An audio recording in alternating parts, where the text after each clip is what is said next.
reading it today, I saw a story that came out, I think it was in the Ottawa Citizen, about Justin Trudeau using military planes to surveil the convoy.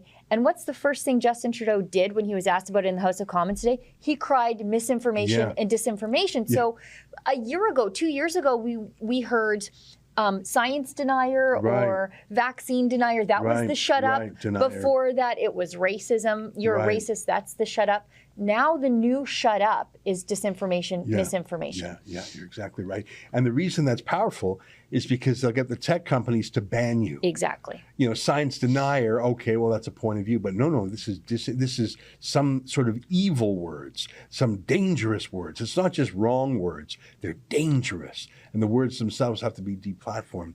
I'm excited about the kids that are coming from all across the country, and a couple of kids who cannot fly because of the no-fly list are joining via Zoom.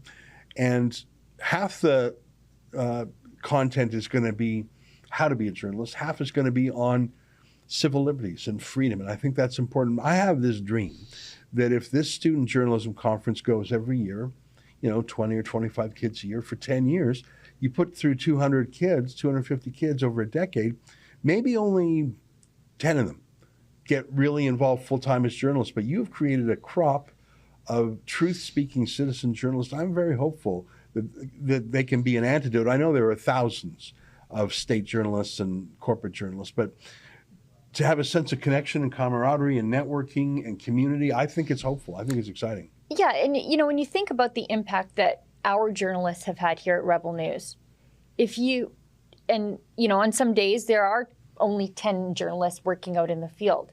So, to find and do like a talent ID camp or an ID camp of journalists this way, think about the impact that can make when you have double the size of Rebel News journalists out there in the world who care about civil liberties and who have the tangible skills and the fearlessness to not only take on the story, but also take on their critics. Yeah, and that's the worst case scenario of only one a year out of these kids. Of course. Full time. I mean, I did a student journalism conference back in 2014, so long ago, and I see the alumni still. I mean, one of them is Raquel Dancho, the MP, the Conservative MP for Winnipeg, was quite good.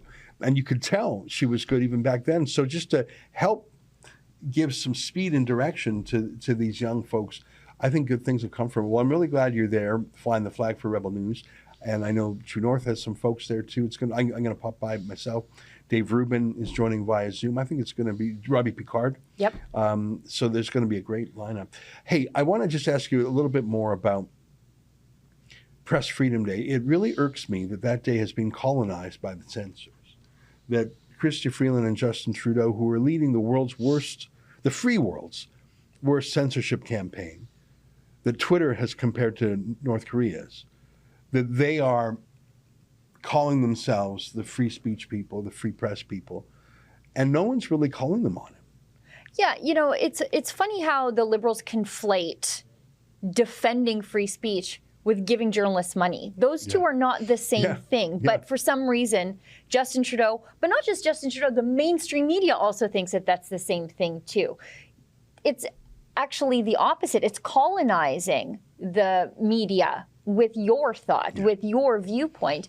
I wrote it up for the website the other day where Justin Trudeau has overseen one of the most drastic declines in press freedom in the free world. Right. And I went back and looked at where Stephen Harper sat on this issue in his last year in office.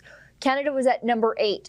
And I remember 2015, although it seems so long ago, the media could not shut up about the stranglehold that Stephen Harper had on his party and on information and how poorly he treated journalists. But Canada right now, even though, the rankings are a bit funky and skewed and they don't make a lot of sense, but even by their metrics, their left-wing metrics, we've plummeted to 19. Yeah, I mean, the things they said about Donald Trump being a fascist, I mean, it's Give me just, a break. Yeah.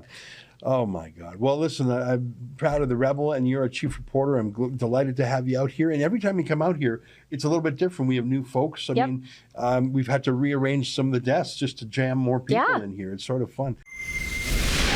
That was an excerpt from my daily TV-style show called The Ezra Levant Show. Each weekday, I do a monologue on the news of the day. Then I interview a fascinating guest. I read some fan mail or hate mail, depends on which I like more. And we end with a video of the day. You can get it all at rebelnewsplus.com.